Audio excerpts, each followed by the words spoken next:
आज बतारीख 8 मई बरोज़ चारशंबे के दिन सदर मजलिस अलहाज बैरिस्टर असदुद्दीन ओवैसी की हिदायत पर इंचार्ज महेश्वरम कॉन्स्टिट्यूंसी अहमद सादी की निगरानी में जलपली म्यूनिसिपल चेयरमैन अब्दुल्ला बिन अहमद सादी ने एक कॉर्नर मीटिंग की, जिसमें वार्ड नंबर 21 वादी मुस्तफ़ा में याहिया, councillor ward number 5 contested councillor Hamad Aziz ने खिताब करते हुए हल्का चिवड़ला के उम्मीदवार डॉक्टर रंजीत रेड्डी के हाथ के निशान पर बटन दबाकर कामयाब करने को कहा और बताया कि ये इलेक्शन कितना ज़रूरी है फशीश ताकतों को हराने के लिए।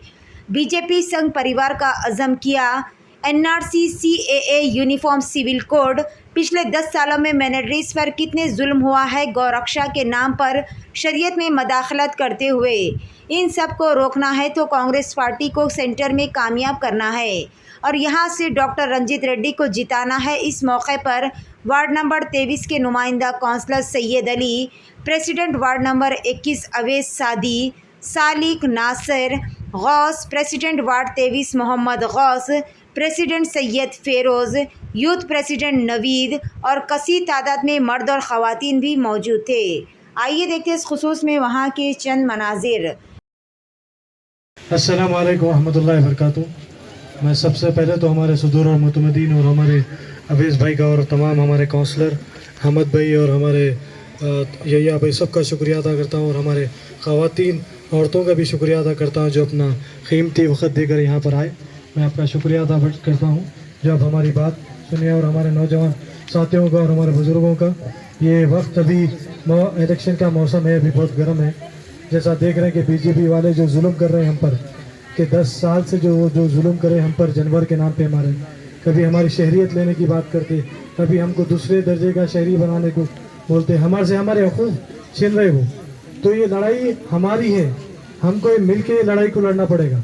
अगर हम नहीं लड़ेंगे, नहीं हम घर में बैठ जाएंगे, नहीं जो होता देखेंगे बोल, तो वो इतनी बड़ी प्लानिंग करके बैठे बीजेपी वाले कि आने वाले वक्त में बीजेपी वाले क्या बोले, नरेंद्र मोदी बोले कोई रैली में थे, मैं ये 10 साल तो कुछ भी नहीं करा, अभी ये जो मेरे को हुकूमत मिलेगी, जब मैं ये 5 साल मिलेंगे तो मैं सबसे बड़े बड़े फैसले लूंगा। बोला कितने बड़े फैसले लूंगा, सोचो उसमें क्या क्या कर सकता हूँ, मुसलमानों के साथ क्या कर सकता हूँ।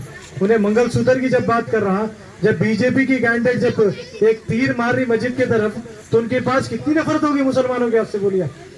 ये वक्त अपने को एक होने का वक्त है। हमको जमहूरियत में अगर रहना है तो वोट देना जरूरी है। हमको कांग्रेस को वोट देना है। 13 तारीख के दिन इलेक्शन है।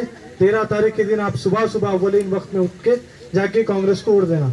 हमारा मकसद आपको यहाँ पर जमा कर यही बोलने का है कि जो जमातें आपके बीच में आएंगी, एक 4-5 दिन पहले आएंगे ना, आएंगे आके बोलेंगे नहीं हमारे वोट डालो, हम ये करें वो करें, उनका फायदा क्या? उनका कोई वजूद है? उन्होंने इलेक्शन हार गए, उन्होंने कोई मुकाबले में है ही नहीं।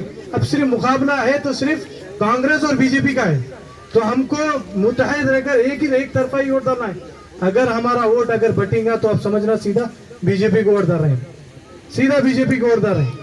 तो आप मेरे बोलने का मकसद ये है कि हमको इत्तेहाद में रहकर हमको एक तरफा ही वोट डालना है, वो भी कांग्रेस के निशान पे। अब की बार कांग्रेस है, दूसरी बार बताएंगे। आप खाली कहीं को तारीफ कर रहे हैं, समझ रहे हैं आप, अपने को अपनी वजूद की लड़ाई लड़ना है, अपने को अपनी नस्लों की लड़ाई लड़ना है, अपने हक की आवाज से लड़ना है, अपने बच्चों को अच्छा मुस्तकबिल देखना है ना, अपने को हमारी नस्लों को अच्छा मुस्तकबिल देना है। तो इसलिए मैं तमाम हमारे सदूर मुतमदीन और हमारे अवाम नास से यही अपील करता हूँ कि 13 तारीख के दिन आप निकल कर वोट डालिए। गौर फिक्र करने का है ये इलेक्शन, हमको फिक्र करने का है कि हमारी शरीयत को किस तरह से बचाया जाए, हमारे पर्सनल लॉ को किस तरह बचाया जाए, हमारी आन बान को किस तरह से बचाया जाए। नरेंद्र मोदी लास्ट टाइम के ऊपर 300 पार करा था, ट्रिपल तलाक का काला कानून हमारे पर आया जो हमारी शरीयत के खिलाफ है, हमारे इस्लाम के खिलाफ है। फिर के बाद सीए लेके आया, एनआरसी लेके आया, फिर अब सिविल कोड लेकर आ रहा है, एक्सा सिविल कोड। अगर ये पाबंदियां अगर हमारे पर लग गए तो हम इस शहर के अंदर रहना, इस हिंदुस्तान के अंदर रहना हमारा मजाल हो जाएगा। हम जिस तरह से आज सर उठाकर इस हिंदुस्तान के अंदर जी रहे हैं, उस तरह जीना हमारा माहौल कर दिया जाएगा। हमारे ही हिंदुस्तान में, हमारे ही शहर में, हमारे ही बस्ती के अंदर हमको पनाहगीर बनाने की साजिश की जा रही है। ये इलेक्शन वो फिक्र करने का। 100-150 लेडीज है, कुछ मेरे नौजवान है, महिला है और कुछ बुजुर्ग है। हम सबको फिक्र करने का टाइम है। एक एक शख्स, एक एक नौजवान, एक एक बुजुर्ग, एक एक माँ बहन अगर 10-10 जनों को अगर इस बात की तबलीग अगर करे तो यहां से हमारी जीत वाकई हो सकती है। ये कोई पैसे लेकर इलेक्शन में काम करने का वक्त नहीं है। हिजाब को बैन करने के बाद रोडों पे निकलना पड़ा। आज हमारे पास टाइम है, हम वोट की ताकत से हम हमारा एहतजाज कर सकते हैं, हम हमारी बात को मना सकते हैं। अपन सेकुलर पार्टी को चुनेंगे तो इंशाल्लाह सेकुलर प्राइम मिनिस्टर बैठेगा। सेकुलर प्राइम मिनिस्टर बनकर बैठेगा तो अल्हम्दुलिल्लाह सेकुलर प्राइम मिनिस्टर मिसाल के तौर पे पेश कर रही। हमारे बच्चियां जो नौजवान बच्चे हैं उनका अगर निकाह कराना है तो सब मुसलमान मिलके खाजी के पास जाते हैं। मालूम होगा आप लोगों को, खाजी अपने बच्चों का निकाह पढ़ाता, लेकिन यूनिफॉर्म सिविल कोड के नाम पे मुसलमानों का कानून खत्म कर दिया जा रहा है, हिंदुओं का कानून खत्म कर दिया जा रहा है, सिख का कानून खत्म कर दिया जा रहा है, ईसाई का कानून खत्म कर दिया जा रहा है। अगर मुसलमानों का पर्सनल लॉ खत्म हो जाएगा तो मुसलमान निकाह पढ़ाने जब बच्चों को खाजीगंज जाएंगे तो खाजीगंज ताकत नहीं रहेंगी निकाह पढ़ाने की। खाजी बोलेंगे और जमीनों के रजिस्ट्रेशन करते हो तो सब रजिस्ट्रार गंज आप वो एल्लैया मल्लैया या रेड्डी कोई और जो है आपका शादी करेंगे, निकाह तो पढ़ा नहीं सकेंगे। अल्लाह का कलाम रसूलुल्लाह का कलमा नहीं पढ़ा जाएगा। ये चीजों को ज़ेर गौर करके जहन में बिठाओ मेरी माँ। हर स्कीम से हम महरूम हो जाएंगे, शादी मुबारक से महरूम हो जाएंगे, हम जो है पेंशन से महरूम हो जाएंगे, हम गृह ज्योति पर लाइट फ्री देने वाले कांग्रेस वाले उससे प्रजापालन में उससे महरूम हो जाएंगे, 2500 महीना औरतों को दिया जाएगा उससे भी महरूम हो जाएंगे, बसों का जो किराया फ्री करे उससे भी महरूम हो जाएंगे। ये सब अपन अपने जहन में रख के स्टेट रियासत की इलेक्शन नहीं होता है, स्टेट का इलेक्शन नहीं है, ये बल्दिया का इलेक्शन नहीं है, ये सेंट्रल गवर्नमेंट का कौमी इलेक्शन है। कौमी इलेक्शन में कौमी पार्टी को चुनना, कौमी पार्टी को चुनने के लिए हमारा काम है कि हम कांग्रेस पार्टी कौमी पार्टी है, बीजेपी पार्टी कौमी पार्टी है, बीजेपी हमारी दुश्मन है, कांग्रेस फिलौकत हमारी दोस्त है, ज्यादा जालिम से कम जालिम पार्टी हमारी दोस्त है फिलौकत, इसलिए हम कांग्रेस का साथ देना जरूरी है। वक्त का तकादा भी कह रहा है। फिर ये इलेक्शन के बाद खुदा ना खास्ता अगर बीजेपी गवर्नमेंट बन जाएंगी तो इसके बाद फिर कभी इलेक्शन 20 साल तक नहीं होगा। आप लोगों को वोट डालने की ताकत भी खींच लेंगे। हिंदुस्तान के सेकंड दर्जे के शहरी अगर आप लोग बन जाएंगे तो आप लोगों पे जुल्म मुजालिम होगा तो कोई बचाने वाला नहीं रहेगा। कोई खद्दावा लीडर, कोई मुस्लिम लीडर कुछ नहीं कर सकेगा बेचारा।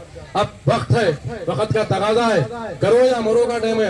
अगर इस वक्त अगर आप लोग कर लेंगे, सही पार्टी को चुनकर सही तरीके से उनको वोट देकर जिताएंगे तो इंशाल्लाह गवर्नमेंट भी सही बनेगी। आप सोचो, गौर फिक्र करो, हिंदुस्तान भर के मुसलमानों का क्या हाल है। दिल्ली में मुसलमानों को मारा जा रहा है, उत्तर प्रदेश में मुसलमानों को मारा जा रहा है, हर जगह मुसलमानों को चुन के मारा जा रहा है। मैं ये नहीं कह रहा हूँ कि हिंदू अच्छे नहीं है, लेकिन हिंदू भी सेकुलर भाई है। हिंदू लोग, सिख लोग, ईसाई लोग भी मिलकर इंशाल्लाह कांग्रेस को काम करने वाले हैं। इसी तरीके से हमारे अंदर भी, हमारी सफों में भी इत्तेहाद होना, एकता होना, हमारे अंदर एकता रहेंगी इंशाल्लाह तो हम लोग जो है सही पार्टी के लिए काम कर सकते हैं। हम जो चाहे वो फैसला ले सकते हैं। मुसलमान अगर एक हो तो हमारे अंदर एकता नहीं रहने की वजह से आज हमारे को बिखेर दिया गया है। कोई पार्टी आगे कह रही है हम मुसलमान 300 में